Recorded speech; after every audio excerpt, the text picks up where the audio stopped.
Yes, please go ahead. President, thank you. Many people see this meeting not just as an encounter between two countries, but as the symbol of the strengthening of a new conservative world alliance. Would you agree with that interpretation? And how do you see the future of Europe in the light of leaders like Viktor Orban stand up to Brussels bureaucracy and the globalist agenda? Are you from Hungary? Yes, I am. I figured.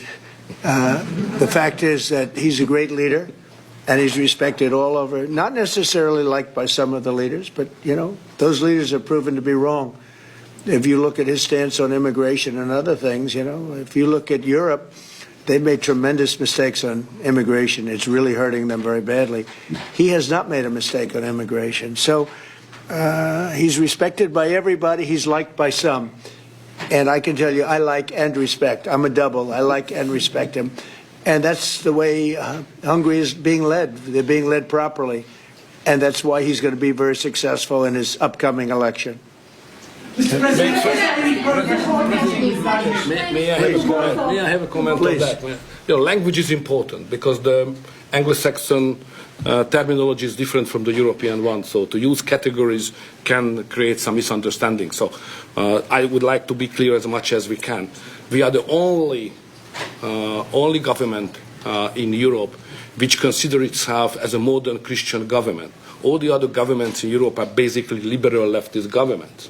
So we try to do something from 2010 which is different from what the others are doing, even at the philosophical level and at the level of practice as well, as just the President described it, like migration. So we are kind of a special island of difference in a liberal ocean in Europe. And we consider ourselves as a modern Christian government. That's the proper category to describe what we are doing. To both of you. We're talking, but we'll report on that later. Meetings with Putin. We were talking about that with Viktor. He understands Putin and knows him very well. And I feel that, I mean, I'm going to let you say what you think, but I think that Viktor feels we're going to get that war ended in the not too distant future. Viktor, do you want to talk about that? Well, I'm strongly convinced. So the question is whether we Westerners are unified or not. The problem is that the President has huge peace efforts, which are just splendid and very positive for the European continent and all the peoples of Europe. But at the same time, we are not unified because Brussels and the Europeans have a different approach to the war. So the only pro-peace government is the United States government and the small Hungary in Europe anyway. All the other governments prefer to continue the war because many of them think that Ukraine can win on the front line, which is a misunderstanding of the situation. So it's a complicated issue. We will discuss it. It requests not just 2 minutes to respond to your question, but rather than our lecture. Sorry, not to continue more. To both of you. So you would say that Ukraine cannot win that war? You know, miracle can happen. Yeah, that's right. Mr. President, Summit. Thank you, Mr. President. What is your message to the EU, because from Hungary and the EU want to impose their woke policies on Hungary? What is your message? Well, I think they should respect Hungary and respect this leader very, very strongly because he's been right on immigration. Look what's happened to Europe with the immigration. They have people flooding Europe all over the place, and it's hurting it. It's the crime rates are way up. A lot of bad things are happening. His crime rates are very low. They're the same as they always were, which is very little crime because he's kept it the way it should be. Europe, I mean, I don't want to go into individual countries. They're all friends of mine, everyone. As you know, in NATO, they voted to go from 2% to 5%, and, you know, that nobody thought that was possible. And we had just about almost, other than Spain, a unanimous vote. No, I think that I think they respect him a lot. They don't agree with him, but actually, inwardly, I think they probably do agree. He was right on immigration. They were wrong. They are flooding Europe with people from all over the world, and Europe is becoming a different place. And I tell the leaders all the time, you better stop or you're not going to have Europe anymore. It's a very dangerous thing they're doing. May I have a reflection on that? So on migration issue, just for clarification, in Hungary, the number of illegal migration is like that, zero, because we have a crystal clear system. If somebody would like to come to Hungary, first he should ask for that. If he gives the permission, they can step in. Nobody can step on the territory of Hungary without having a permission from the Hungarian authorities. This is the regulation, simple, well working. What is the consequence of that?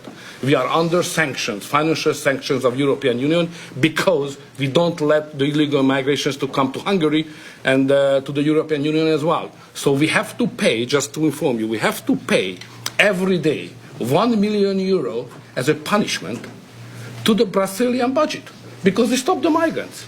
This is the absurd world we are living now in Europe. To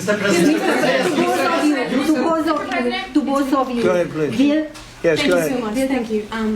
I'd like to ask what do you think, what do you believe after this meeting? Can you have maybe, or the European Union will have another opinion about, just because of this penalty, another opinion about Hungary because of the immigration and because of this kind of politics, which is not that strictly as the European Union directs. What do you believe? Yeah, where are you from? I'm from Hungary. Okay. I do have that conversation with them, and I respect and like them. You know, they're all friends of mine. I think pretty much every single leader in Europe is a friend of mine. We get along really well. They've done everything I've asked them to do with NATO, etc. The only thing they continue to do is buy oil from Russia. That's not too good.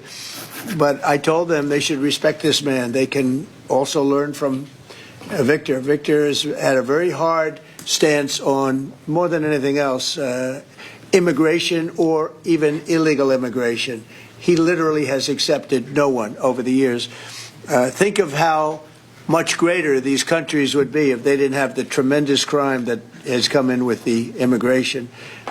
People just flowing into Europe. They've got to stop it. And not only stop it, they have to reverse it. They have to get them out. We've done that here. We have 0 people coming in now. The borders are closed. We take people, but we take them legally. But we've done it very strongly, and we're moving hundreds of thousands, millions of people out.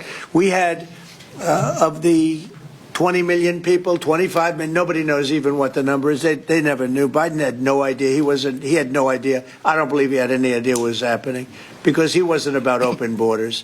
But we had open borders, and we had millions of people come in, and they were coming in from jails. They were coming in from mental institutions. They were coming in as drug dealers. We had 11,888 murderers. Half of them committed more than one murder. We're getting them all out. We're getting them out. He doesn't have that problem. But Europe does have that problem. Other parts of Europe have that problem.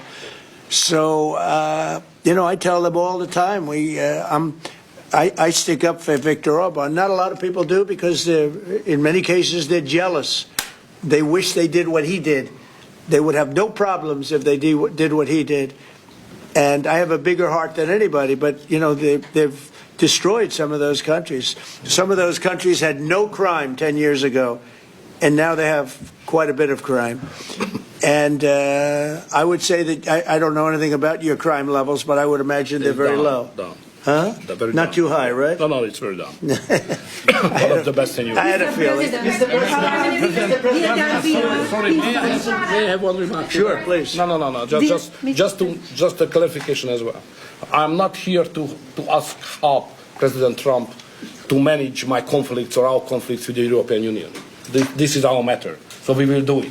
What we need is a golden age, to open a golden age of the United States-Hungarian relationship. That's the biggest help we can get from the United And maybe States. Europe, too. We can include Europe. But it's going to get more difficult. So inside the European Union, we will manage all of our affairs.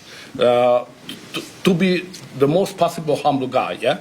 But I'm the longest-serving Prime Minister of Europe. I survived all the Prime Ministers who attacked us. And I'm sure we will survive next years as well. So we will manage our conflicts successfully. Mr. President, one question for you, Mr. President. One question for the Prime Minister. Speaking of Europe, last month you said that you would not withdraw U.S. troops from Europe, yet 2 weeks later the Pentagon announced, decided to withdraw significant number of troops from Romania. So have you changed your mind, or the Pentagon ignored your assurance? No, they don't ignore anything that I say. What they do is we make changes. We move. It's the same number, total number, but we move people around. I happen to like the Romanian people. I think they're great people. And Pete, you may want to suggest something right there, please.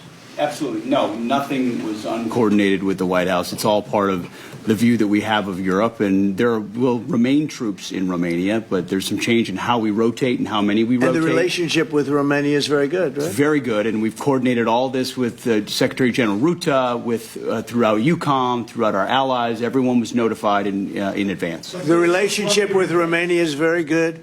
The relationship with Europe is very good. I disagree with what Europe is doing having to do with immigration, but I agree with them on many other subjects. We just signed the biggest trade deal ever made with Europe, $950 billion. We were able to do it because of tariffs. It was a deal that was good, very good, but we had a very unfair deal. We were treated very badly before I came into office, but we just signed. It's the single biggest trade deal ever signed.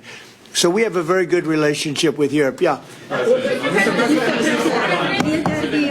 What is the main dispute with the Russians which prevent the Budapest summit with Putin from taking place? The basic dispute is they just don't want to stop yet. And I think they will. I think it's taken a big toll on Russia, a big toll on both countries, obviously, but it's taken a big toll. They're losing 7,000 soldiers a week. That's a big toll. And between the two of them, divided, you know, with Russia losing more soldiers, actually. But they're both losing a lot of people. And that's the primary thing that, with me, it's not economic, it's not money. In fact, we don't spend any money. We send it to NATO. They pay us for our missiles and for our military and everything else. We don't. It's not a question of money. It was with Biden. He spent $350 billion. He got nothing for it. The war would have never happened. If I were president, the war would have never happened. I think you would agree with that. This war would never have happened if I were president. It's stupid that it happened. But it did happen. I inherited the war, and I think we're going to get it ended. Not too distant future. Mr. President. Yes, please. So no question that if that time the name of the United States president would have been Donald Trump, there would be no war between Ukraine and Russia. That's clear. But what we are speaking about here is more than that, because without the pressure coming from the United States government, I'm speaking 2022, the Europeans would not take that hard line what they have today on the war. Remember that big countries of Europe rejected to be involved more than just sending some, humanitarian issues. So the pressure coming from the United States to be more pro-war in Europe. So that's the fact of the history anyway. So we have to restore something which was ruined and created from here, and that's the reason why I understand absolutely the devotion of the president now to do everything to stop the war, because that would be not that deep without the previous government pressure from here. So the reason why I'm here to be as much as helpful I can to contribute to the peace efforts of the president, because that was an enormous mistake what we have done, the Western world several years ago, and we have to stop it, and it's common responsibility. Biden actually pushed for that war to happen. Okay, if you can believe it. Nobody can believe it, but it's one of those things. And now look what happened. Look what's happened to Ukraine. It's a much smaller country. A lot of people are dead. You take a look at it's a whole different world over there, and Russia has not been helped very much by that war either. They lost a tremendous number of soldiers and people. Look, that war should have been a one-week war. I don't know why it's taken. This is 4 years. Should have been 1 week. Should have been over with, but it would have never started. Should have never started. And I would have solved the problem without giving up anything. Ukraine would have remained as is. So there were tremendous mistakes long before I got there. I inherited that mess, and we're getting it solved, along with the 8 wars that we've already ended. Mr. President, What is America's interest cultivating better relations with the EU leader or Orban? I think I can do both. I mean, there's no reason why I can't. I get along well with the European nations. You are still a member of the European Union, so it's easy. Yeah, and by the way, he's a member in good standing, I guess, although they penalize him every once in a while. But he's a member in good standing with the European Union, so he's a member. He's a part of it. But I get along great with him, and I get along very well with them. I agree with him on immigration much more than I agree with them, but I agree with, a lot of the things in Europe he also agrees with. But he had a difference, I would say, primarily on immigration more than anything else. And I happen to think he was right because their whole fabric has changed. I mean, you go to some of the countries, they're unrecognizable now because of what they've done. And Hungary is very recognizable. Yes, ma'am. Mr. President. Yes, Mr. President. Will there be a peaceful meeting in Budapest still this year? What do you think? You mean a meeting with President Putin? Yes. You mean in Hungary? Well, I'd like to keep it in Hungary, in Budapest. That meeting, it turned out I didn't want to do that meeting because I didn't think anything was going to be happening of significance. But if we have it, I'd like to do it in Budapest. Yeah, it'd be good. Mr. President, you said many times to support Viktor Orban. Why is it important to win the next election, for example, for the United States, Hungary, and also Europe? Why is it important? Well, I don't know his opponent. I don't know if he has an opponent yet. At some point he will, I guess. We always have opponents, always. right? Not much of an opponent. But I'll be supportive of him. He's done a fantastic job. We've had a great relationship. The United States, look, we had a country that had no leader. It had an auto pen, illegal auto pen, totally illegal. And that's coming out stronger and stronger. But we had no leader in the United States.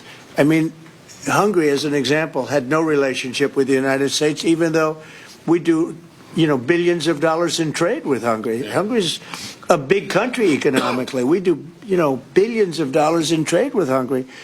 Why would they give that up? And they gave up so much else. Look, they gave up everything. This country was poorly run. I think if I didn't win the election, we might not have a country, if you want to know the truth, not a recognizable country. But our relationship was immediately good as soon as I won the election because Viktor's one of the people that's highly respected, and we had a great relationship with Hungary. We do again. That was an easy one. Yeah. Do you and Prime Minister Orban agree on ways to put pressure on President Putin to come to the negotiating table to end the war in Ukraine? I think we agree that the war is going to end. Sometimes people have to fight it out a little bit longer, but I think we agree that the war is going to end in the not-too-distant future. Do you want to talk about that, Viktor? I have some ideas, and I will present it to the President, how to stop it. Mr. Prime Minister. Mr. President, since you brought up the Walmart Thanksgiving meal, and it is cheaper, but it also contains less, as a board of Well, I haven't heard that. You're telling me. Who are you with? Who are you with? I'm with NBC News, sir. Fake news. NBC. You're fake news. What a NBC's gone down the tubes along with most of the rest of them. If I ask, why do you think there's such a disconnect between the economy that you're describing day to day and the way many Americans say feeling and they're concerned about? Well, they feel better about our country right now, other than the shutdown, obviously, which is caused by the Democrats, could be ended by the Democrats in 2 minutes. They feel much better. We have more jobs. We just set a record on jobs. You do know that. We have more investment in our country than any country in history. We're over $18 trillion as of this moment, and we're going to be maybe at 20 or 21 trillion by the time I finish up my first year. And there's been no country, China, no country in the world that's done anywhere even close to that number. Your friend Biden, as an example, in 4 years was less than $1 trillion. We'll be at 21 trillion in 1 year. So there's no country that was even close to that, and our country was a laughing stock all over the world. We have more jobs, we have more potential than any other country, and frankly, we're the hottest country right now. Viktor said to me before, we're the hottest country anywhere in the world. Think of it. We'll have $21 trillion invested. We have auto plants pouring back in. We have AI pouring back in. We're leading China in AI by a lot. We're leading everybody in every category. There's no category that we're in second place. So I just heard this yesterday that Walmart said that the Thanksgiving was 25% more expensive. To me, that's a big number because Walmart's respected. I mean, Walmart is Walmart, and they're giving you prices. So that would mean that the whole series of pricing and costs, the groceries and everything else, it was a con job. It was a con job. Affordability, they call it, was a con job by the Democrats. The Democrats are good at a few things: cheating on elections and conning people with facts that aren't true. It was 25%. Walmart just announced it 2 days ago. 25% cheaper this year will be cheaper to have Thanksgiving than it was a year ago under Sleepy Joe Biden. You say that affordability is a con job, as you put it. Say it. You said affordability was a con job, and you said last night you didn't want to talk about affordability. I talked about it. When did I not want to talk about it? I talk about it all the time. We are much better than Biden and all of them. Now, just so you understand, do you remember that the Biden administration had the highest inflation in 48 years, but most people say ever recorded? Do you remember that? Right? Do you remember it? So, yeah. Did they have the highest inflation in 48 years? Did they? Just answer me the question. You know the answer. The answer is yes. They had the worst inflation in 48 years. We have almost no inflation. We're down now to 2%, and we'll be at maybe 1%. You want to always stay above 1%, actually. You want a little tiny bit of inflation. We're at a perfect number. They were at the highest level in recorded history, okay? And when you talk about affordability, that one fact. Now, let's talk about the second biggest subject after inflation, energy. We're going to be at $2 gasoline. We're going to be approximately $2 very soon. We're a little bit above $2 right now for gasoline. Now, under Biden, it was $4.50. It even hit $5, but it was $4, $3.50. We're going to be at $2 a gallon. So gasoline's much less. Energy costs are less. When you have energy and when you have gasoline less, everything else follows. It's such a big category. So when you have lower energy prices, which I think you admit we do substantially, that means everything else. So we are the victors on affordability. But if I watched that election, which I was not much involved in, I didn't support Virginia, the candidate, didn't do a lot of support for the other candidates. They asked me about Cuomo, and I said, well, it's a question, do you want a thug or do you want a communist? I mean, that was my response. So I wasn't involved in that stuff too much. But I will say this. If you look at affordability, which they campaigned on, they lied because they talked about, oh, prices are up. No. Prices are down under the Trump administration, and they're down substantially. Energy prices are down by 30, 35, 40%. Gasoline is way down. And the other big thing is inflation is way down. The biggest thing is inflation. The second biggest thing is energy. Energy is way down, and what's also down? Gasoline. Also, the biggest thing is inflation, and it's way down. We took over a mess. The highest inflation in recorded history. Some people would say 48 years. I'll take either one of them. But I believe it's the highest inflation in recorded history. That alone makes it impossible for them to have done a good job affordability-wise. So one other thing. When I came into office, Victor, 2 days into office, they were screaming at me about the cost of eggs. I was there for 2 days. Eggs had quadrupled. And I said, listen, I just got here. Let me check it out. And they were right. Eggs had gone up by 3-4 times. Within a period of a few months, we had eggs down to a normal cost. We did a great job on groceries and affordability. The only problem is the fake news. You people don't want to report it. And, in fact, I'd like to ask Caroline. Where's Caroline? I'd like to ask Caroline a question. Where is she? Did she? Uh-oh. She deserted us. She deserted me.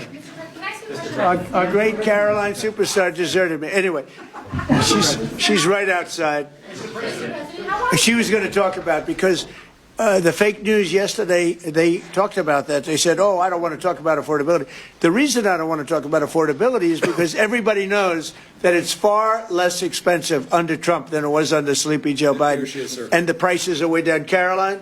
Yes, sir. Could you discuss that question that was asked and how it was asked in such a fake, disgusting manner by the fake news? Yeah, and I just saw it asked again here, and it's very unfortunate that the reporters in this room refuse to address, sir, what you just said, which is that you inherited the worst inflation crisis in modern American history, and you are fixing it in 10 short months. And your entire administration has been tasked with this effort, from Treasury Department to Agriculture Department to the National Economic Council right here at the White House. They are slashing regulation. He signed the largest middle-class tax cut in 6 months. In 6 months, in record time, putting more money back into the American people's pockets. So affordability is what the American people elected this president to do, and he is doing it, and you guys refuse to cover it, and you refuse to cover that the previous administration created the worst unaffordability crisis in American history. And I've been watching the TV all day saying that he doesn't want to talk about affordability. That's what he's working on every day, and that's what this administration is doing. But you know why they refuse to cover it? Can I get Because they're her for fake someone? news. That's why. Go Can I ahead. get her someone? Sure. Caroline, the Prime Minister would like you to work for him in Hungary. Please consider. Please consider. You know what? That's a very good decision you just made. Please don't leave us, Caroline. Yeah, please. You spoke to Republican senators. They do not seem interested right now in getting rid of the filibuster. That's too bad. They're making a big mistake. That's right. No, but they're coming my way. You're right. Wait a minute. The way to do it for the Republicans is to terminate the filibuster. They call it the nuclear option. This is the second form of nuclear. Very good. Very good. This is a good form. This is not a bad form. I would have been in favor of that a long time ago. But you know the Democrats are going to do that. And most of you will admit the Democrats are going to do that. So why aren't we doing it? And I think only a foolish person would be against that, especially when you realize that these are crazed people. These people are absolutely crazed, Trump derangement syndrome, whatever it may be. And I am totally in favor of terminating the filibuster. And we would be back to work within 10 minutes after that vote took place. And lots of other good things would happen. And it doesn't make any sense that a Republican would not want to do that. If they're not going to do that, then it seems like you'd have to make a deal with Democrats to end the shutdown. Here's some of the things that we'd pass if we terminated the filibuster. Voter ID, no mail-in voting, no cash bail, no men and women's sports, no welfare for illegals. You could go on and on. This is 2 pages of things we'd do if you did that.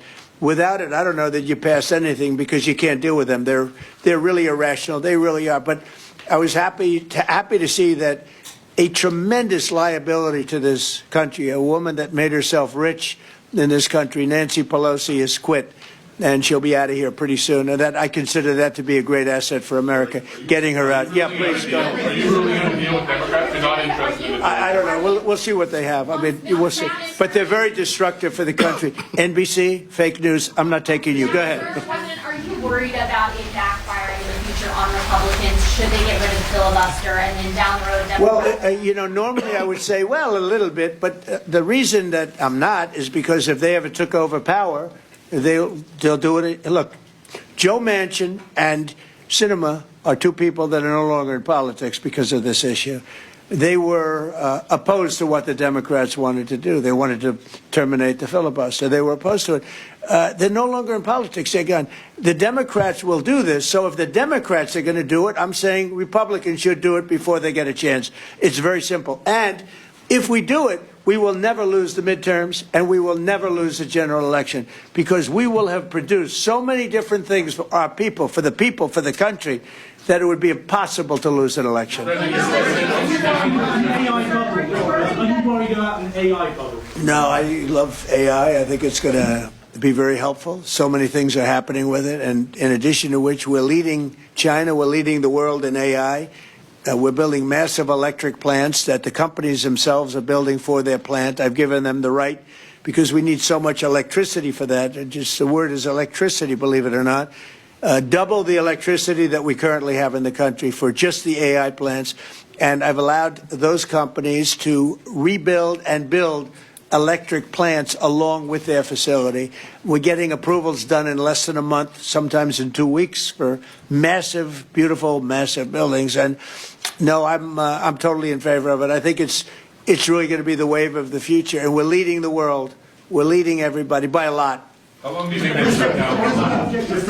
President, how long do you think the shutdown will last? I don't know. It's up to the Democrats. We voted, the Republicans have voted 14 times to open up the country, and the Democrats have voted 14 times to hurt the country, really. They should approve it, but they might not. That's why I like the fact that we terminate the filibuster. If we terminate the filibuster, the country will be open within 10 minutes after that termination, because we'll take a second vote, which is the opening of the country, and the Republicans will vote to open the country. That's one of the reasons, not the major reason, by the way. I think it's less important than the other things that we get. But if we terminate the filibuster, the second vote that we will take will be to open up the country. It'll take 10 minutes, and the country will be open. Is there any room for bipartisanship? Because it seems like that's the main purpose of the filibuster, is to create some sort of compromise. So Well, it didn't work, obviously. So You're right. That was the purpose of the filibuster, bipartisanship, but that didn't work. So are you saying the next 3 years in Washington there shouldn't be? Well, no.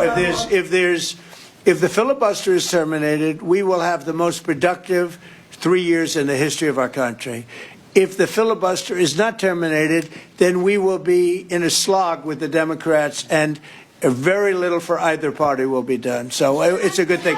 Thank you very much, everybody. Thank you very much.